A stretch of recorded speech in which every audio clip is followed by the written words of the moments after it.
Arsenic album. इसमें भी नाक से बहुत डिस्चार्ज निकलता है, प्रोफ्यूज डिस्चार्ज होता है और पानी जैसा रहता है, लेकिन नाक के अंदर जलन रहती है। पेशेंट को पूरी नाक के अंदर जलन महसूस होती है।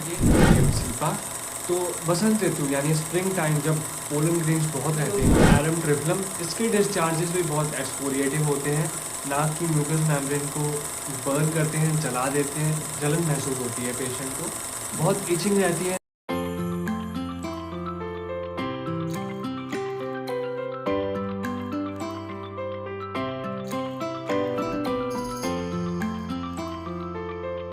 नमस्ते दोस्तों, आशा करते हैं आप सब स्वस्थ होंगे। लेकिन अगर आप सफ़र कर रहे हैं बार बार छींके होने से, सुबह उठते ही छींके आने से, थोड़ा सा भी टेम्परेचर अगर चेंज हो तो वहां पर बहुत कफ बनने से, छींके आने से, इसके अलावा आंखें, कान, गला, तालू पे बहुत इचिंग रहती है आपको, तो ये सारी प्रॉब्लम्स इंडिकेट करती है एलर्जिक राइनाइटिस को। तो ये वीडियो आपको हेल्प करेगी एलर्जिक राइनाइटिस के सिम्टम्स को समझने में, उससे बचाव करने में, और ये बताएगी कि कैसे होम्योपैथिक मेडिसिन की हेल्प से आप इस प्रॉब्लम से परमानेंट सॉल्यूशन पा सकते हैं, निजात पा सकते हैं अपनी प्रॉब्लम से। तो मैं डॉक्टर शरद उनियाल स्वागत करता हूं आपका होम्यो मित्र चैनल पर। तो इस वीडियो में हम सबसे पहले देखेंगे एलर्जिक राइनाइटिस क्या होता है और क्या लक्षण यानी साइंस एंड सिम्टम्स होते हैं इसके। इसके बाद देखेंगे क्या रिस्क फैक्टर्स रहते हैं, क्या कारण रहते हैं एलर्जिक राइनाइटिस हो जाने के। उसके बाद जानेंगे किन डिजीजेस में ये आगे जाकर कन्वर्ट हो सकता है, और अंत में जानेंगे कुछ असरदार होम्योपैथिक मेडिसिन एलर्जिक राइनाइटिस के लिए। अब बात करते हैं एलर्जिक राइनाइटिस होता क्या है। तो अगर इन शब्दों को ही समझ ले तो एलर्जिक मतलब किसी भी पर्टिकुलर चीज के लिए शरीर के इम्यून सिस्टम का बहुत हाइपर रिस्पॉन्स, मतलब इम्यून सिस्टम किन्हीं चीजों के लिए बहुत ज्यादा संवेदनशील हो जाता है। इस वजह से जिन चीजों के लिए या तो बिल्कुल भी इम्यून सिस्टम को रिएक्शन प्रोड्यूस करनी ही नहीं चाहिए, या फिर थोड़ी बहुत इम्यून रिएक्शन होनी चाहिए, वहां पर बहुत ज्यादा इम्यून रिस्पॉन्स आ जाता है। और राइनाइटिस मतलब इन शब्दों का ही मतलब होता है इन्फ्लामेशन ऑफ नेजल पैसेज। तो जो अपर रेस्पिरेटरी ट्रैक्ट है वहां पर इन्फ्लामेशन प्रोड्यूस हो जाता है कुछ चीजों की वजह से, जिनके लिए इम्यून सिस्टम बहुत ज्यादा सेंसिटिव है। अब बात करते हैं कुछ कॉमन कॉजेज जो कि ट्रिगर कर देते हैं राइनाइटिस को। तो उनमें से कॉमनली है पोलन ग्रेन्स यानी पराग कण जो कि फूलों में से निकलते हैं। इसके अलावा डस्ट और डस्ट माइट्स छोटे छोटे कीड़े होते हैं जो कि डस्ट पर ही रहते हैं। इसके अलावा पालतू जानवरों के बाल, पैट्स के जो हेयर जो प्रेजेंट होते हैं घर में, उनकी वजह से हो सकता है। ठंडी खट्टी चीजें खाने की वजह से ट्रिगर करता है कुछ जनों में। फर्मेंटेड फूड आइटम जैसे कि कर्ड, योगर्ट, अचार वगैरह, इनसे भी राइनाइटिस ट्रिगर हो जाता है कुछ लोगों में। कुछ लोगों के लिए ठंडी हवा या ठंडा मौसम भी ट्रिगर हो सकता है राइनाइटिस का। अब बात करते हैं कॉमन साइंस एंड सिम्टम्स की। तो मोस्ट कॉमन प्रेजेंटेशन होता है छींके आना, पेशेंट को बहुत स्नीजिंग रहती है। इसके अलावा नेजल कंजेशन रहता है, नाक बंद रहता है पेशेंट का, और नाक से डिस्चार्जेस भी रह सकते हैं, नाक बहता भी रह सकता है और नेजल कंजेशन भी हो सकता है। इसके साथ साथ नोज में इचिंग भी रहती है, आंखों में इचिंग रहती है पेशेंट को, रेडनेस रहती है। इसके साथ लैक्राइमेशन यानी आंख से पानी आने की तकलीफ भी हो सकती है। इचिंग रहती है पेशेंट को तालू यानी पैलेट में और थ्रोट में भी। इसके अलावा पीएनडी यानी पोस्ट नेजल ड्रिप यानी नाक से पानी पीछे गिरने की भी तकलीफ रह सकती है पेशेंट को। अब बात करते हैं डायग्नोसिस की। तो कॉमनली जब कोई अक्यूट अटैक होता है किसी पेशेंट को तो एब्सोल्यूट इओसिनोफिल काउंट यानी एईसी करवाया जाता है। इससे सिवियरिटी पता चलती है। इओसिनोफिल का जो नंबर है वो अगर बहुत ज्यादा है तो उससे सिवियरिटी पता चलती है, कितनी क्रिटिकल हो सकती है प्रॉब्लम।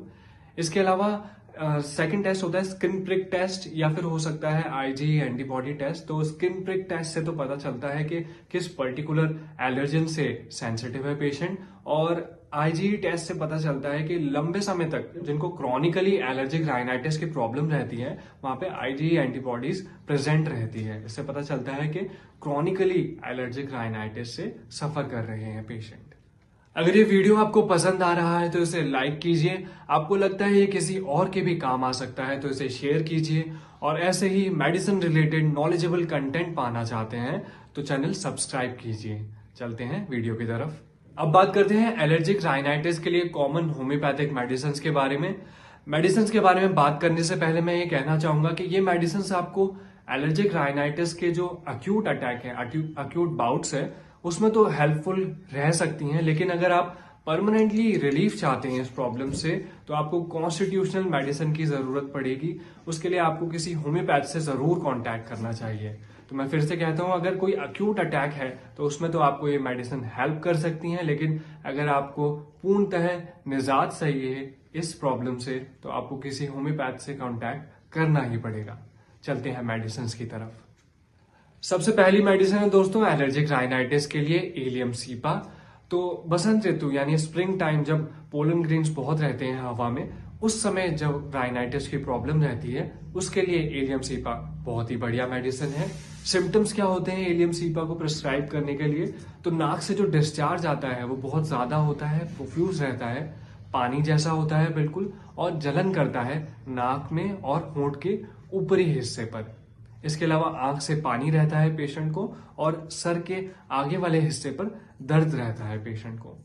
सारे ही सिम्टम्स पेशेंट के आराम मिलता है पेशेंट को उनमें जब पेशेंट खुली हवा में जाता है तो, और गर्म कमरे में वापस आने से छींकें और सारे सिम्टम्स बढ़ जाते हैं एलियम सीपा के पेशेंट में। अगली मेडिसिन है दोस्तों आर्सेनिक एल्बम। इसमें भी नाक से बहुत डिस्चार्ज निकलता है, प्रोफ्यूज डिस्चार्ज होता है और पानी जैसा रहता है, लेकिन नाक के अंदर जलन रहती है पेशेंट को, पूरी नाक के अंदर जलन महसूस होती है। पेशेंट को सिम्टम्स में आराम मिलता है बंद कमरे में रहने से, और हवा के कांटेक्ट में आने से पेशेंट की प्रॉब्लम्स बढ़ जाती हैं। इसके अलावा पेशेंट को जो डिस्चार्ज निकल रहा है नाक से, उसमें ब्लीडिंग भी हो सकती है। इसके साथ नेजल कंजेशन यानी नाक भरा भरा लगता है पेशेंट को, सफोकेटिव सी फीलिंग होती है, और पेशेंट को लगता है अगर वो लेटे तो उनका सफोकेशन और ज्यादा बढ़ जाएगा। नेक्स्ट मेडिसिन है दोस्तों अरुंडो।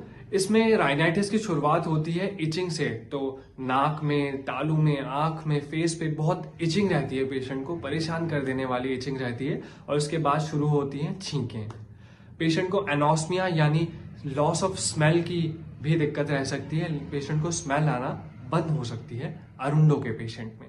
अगली मेडिसिन है दोस्तों एरम ट्रिफ्लम। इसके डिस्चार्जेस भी बहुत एक्सकोरिएटिव होते हैं, नाक की म्यूकस मेम्ब्रेन को बर्न करते हैं, जला देते हैं, जलन महसूस होती है पेशेंट को, बहुत इचिंग रहती है नाक में। इसकी वजह से खुजा कर पेशेंट नाक की म्यूकस मेम्ब्रेन को छिल देते हैं, लाइनिंग को छिल देते हैं, जिस वजह से ब्लीडिंग हो सकती है। इसके अलावा नाक के डिस्चार्जेस होते हुए भी, नाक बहते हुए भी पेशेंट को सफोकेटिव या नेजल कंजेशन की प्रॉब्लम रह सकती है। इसके साथ पेशेंट को नाक के रूट ऑफ नोज पर पेन बना रहता है एरम ट्रिफ्लम के पेशेंट में। और आज की लास्ट मेडिसिन है दोस्तों बेडियागा। इसमें पेशेंट को एलर्जिक राइनाइटिस के साथ ब्रीदिंग डिफिकल्टी या सफोकेटिव फीलिंग भी रहती है, और अस्थमैटिक वीजिंग भी सुनाई दे सकती है। तो अगर वीजिंग हो और राइनाइटिस के सिम्टम हो, मतलब अस्थमैटिक प्रॉब्लम की तरफ जा रहे हो पेशेंट, तो बेडियागा एक बढ़िया मेडिसिन हो सकती है। इसके अलावा नाक से डिस्चार्ज बहुत सारा एक साथ निकलता है, और छींक के साथ भी वो जो म्यूकस है नाक से जो डिस्चार्ज निकलता है वो फैल सकता है, उड़ सकता है, और सारी प्रॉब्लम्स बेडियागा की बढ़ जाती है आफ्टरनून यानी दिन के समय और शाम को। अगर ये वीडियो आपको हेल्पफुल लगा हो तो वीडियो लाइक कीजिए। ऐसे ही और disease and medicine related videos पाना चाहते हैं तो चैनल सब्सक्राइब कीजिए। मिलते हैं अगले वीडियो में। धन्यवाद।